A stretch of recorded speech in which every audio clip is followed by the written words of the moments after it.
హరే కృష్ణ. మనలో చాలా మంది పూరిలో ఉన్న బ్రహ్మ పదార్థం గురించి తెలుసుకోవాలని చాలా ఆతృతగా ఉంటాం అన్నమాట.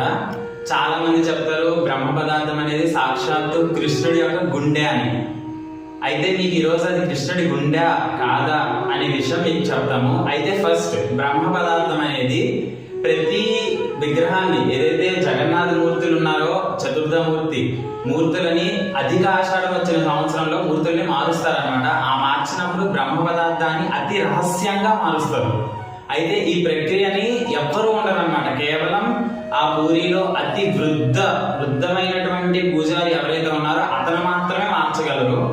అతను ఒక్కరు మాత్రమే, అది కూడా చేతులకి పూర్తిగా క్లాత్ అంటే బట్టలు చుట్టుకొని వాళ్ళు మారుస్తారు. కళ్ళకి కూడా గంటలు కట్టి అతి రహస్యంగా మారుస్తారు. మరి అది కృష్ణుడి గుండెయా కాదా?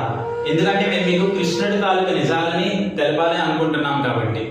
అయితే కృష్ణుడి గుండె అనేది ఎక్కడా కూడా మనకి మహాభారతకు సంబంధించి కృష్ణుడి నిర్యాణం జరిగిన తర్వాత అర్జునుడు వచ్చి కృష్ణుడి శరీరానికి దాన సంస్కరణలు చేసినప్పుడు కృష్ణుడి గుండె మిగిలింది అని మనకి ఎక్కడా నిరూపించలేదన్నమాట. ఎక్కడ మనకి వ్యాస భగవానుడు రాసిన మహాభారత ప్రకారం అయితే అది ఎక్కడా లేదనమాట. మరి ఇదంతా ఎలా వచ్చింది? కృష్ణుడి గుండె కొట్టుకొచ్చింది ఇదంతా ఉంటుంది. ఇది జర అనే ఒక ఒడిస్సాకి సంబంధించిన ఒక కవి రాసిన ఒక దీనివల్ల, కేవలం ఒడిస్సాకి సంబంధించిన ఒక కవి రాసిన ఒక లైన్ వల్ల మాత్రమే అలా వచ్చింది. అయితే ఇప్పుడు నిజానికి పూరి జగన్నాథుల్లో ఉన్న బ్రహ్మ పదార్థం ఏంటి తెలుసుకోవాలనుకుంటున్నారా మీరు అందరూ? అది ఒక అతి శక్తివంతమైన, అంటే అప్రాకృతమైన, అంటే ప్రకృతిలో సహజంగా దొరికేది కాదండి, అప్రాకృతమైన అతి శక్తివంతమైన ఒక నరసింహస్వామి యొక్క శాలగ్రామం అండి.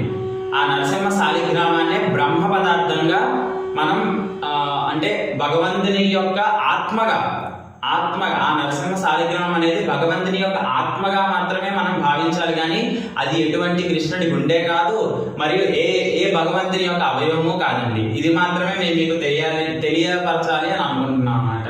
హరే కృష్ణ.